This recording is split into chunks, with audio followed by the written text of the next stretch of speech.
दोस्तों, क्या आपको पता है कि 2024 और 2025 में क्या होने वाला है? क्या अच्युतानंद दास जी की भविष्यवाणियां भारत के लिए खतरा बनकर आने वाली हैं? क्या आने वाले समय में पूरी दुनिया नष्ट होने वाली है? आखिर क्यों मांस खाने वाले लोगों का बच पाना अब मुश्किल है? दोस्तों, ये बात तो आप भी जानते हैं कि घोर कलयुग आ चुका है। चारों तरफ बुराई ही बुराई नजर आ रही है और हर कोई जानता है कि कलयुग का अंत करने के लिए प्रकृति अपना रौद्र रूप लेने वाली है। और इसी बारे में उड़ीसा के महान संत श्री अच्युतानंद दास जी ने कई सारी भविष्यवाणियां की हैं जो आज सच होती नजर आ रही हैं। यहाँ तक कि आने वाले 2-4 सालों में कई सारी ऐसी चीजें होंगी जिनके बारे में सुनकर आपके हाथ पैर कांपने लगेंगे। क्या है पूरी सच्चाई? ये सब किस तरह से होगा? तो नमस्कार दोस्तों, आई एम ऋषिराज रावत और आज अपन अच्युतानंद दास जी की भविष्यवाणियों के बारे में बात करेंगे। आज मैं आपको बताऊंगा एक भविष्यवाणी के अनुसार आने वाले कुछ ही सालों में, मतलब 2-4 सालों में आधे से ज्यादा दुनिया नष्ट होने वाली है। दोस्तों, श्री अच्युतानंद दास जी उड़ीसा के ऐसे संत रहे हैं जिन्होंने भविष्य को लेकर कई सारी भविष्यवाणियां की हैं और आप यकीन मानिए उनमें से कई सारी बातें आज तक सच साबित हुई हैं।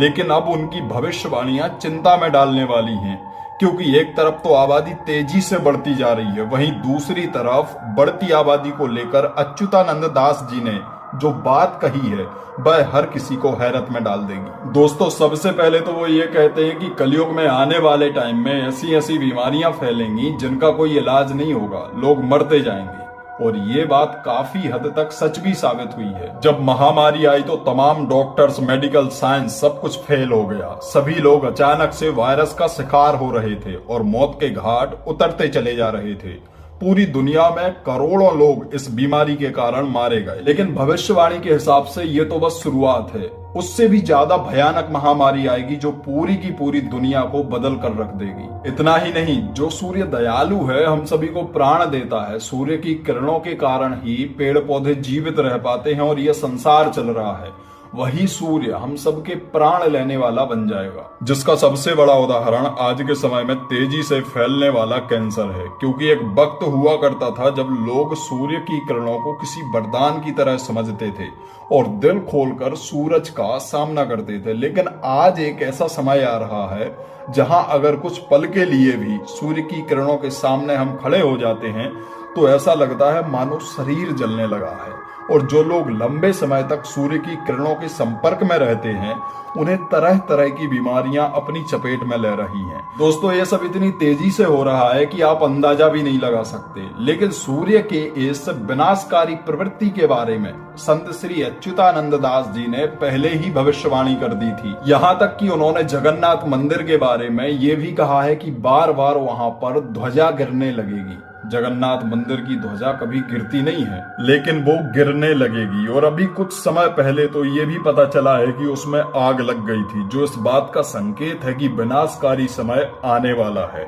इतना ही नहीं, भविष्यवाणी के अनुसार जगन्नाथपुरी में समुद्र का स्तर इतना बढ़ जाएगा कि भगवान को अपना स्थान छोड़कर दूसरी जगह जाना पड़ सकता है। दोस्तों, वैसे तो संत श्री अच्युतानंद दास जी ने बहुत सारी भविष्यवाणियां की हैं, लेकिन वास्तव में कुछ भविष्यवाणियां ऐसी हैं जो सच में डरा देने वाली हैं। यहाँ तक कि उन्होंने यह भी बताया है कि आज के समय में लोगों की आबादी इतनी तेजी से बढ़ती जा रही है, वही आबादी एक झटके में खत्म हो जाएगी।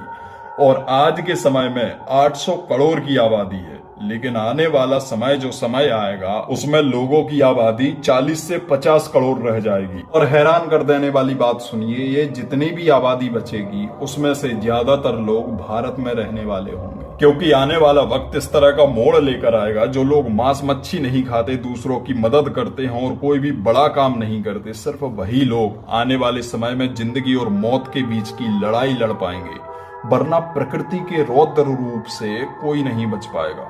दोस्तों, अब आप कहेंगे कि हमारे अच्छे कर्म हमें फ्यूचर में कैसे बचा सकते हैं? तो दोस्तों, जो लोग सही नियत के साथ जिंदगी जीते हैं वो कभी भी गलत काम नहीं करते, ना ही मांस मच्छी खाते हैं, ना ही अपनी सेहत के साथ खिलवाड़ करते हैं, हमेशा स्वस्थ रहने की कोशिश करते हैं, एक्सरसाइज करते हैं, अच्छा खाना खाते हैं और प्रकृति का भी ख्याल रखते हैं। और इस तरह के लोग ही आने वाले समय में जिंदा बच पाएंगे। उदाहरण के तौर पर आप कोरोना महामारी को देख सकते हैं। जिन लोगों की इम्यूनिटी अच्छी थी, जो लोग अच्छा खाना खाते थे वो लोग इस महामारी को आसानी से झेल गए, और जिन लोगों की इम्यूनिटी कमजोर थी, जो प्रकृति से, नेचर से दूरी बनाकर चलते थे, तो उन लोगों को कोरोना महामारी ने अपनी चपेट में ले लिया। और ये समय भी इसी तरह आता जाएगा। जो प्रकृति हमें जिंदा रख रही है वही हमारी मौत का कारण बनेगी, क्योंकि दोस्तों हम जितनी ज्यादा गंदगी फैलाएंगे उतना ज्यादा पॉल्यूशन बढ़ेगा, ग्लोबल वार्मिंग का बुरा असर पड़ेगा, जिसकी वजह से जो बड़े बड़े ग्लेशियर हैं वो पिघल जाएंगे। ऐसे में समुद्र का जो लेवल है वह अचानक से बढ़ जाएगा,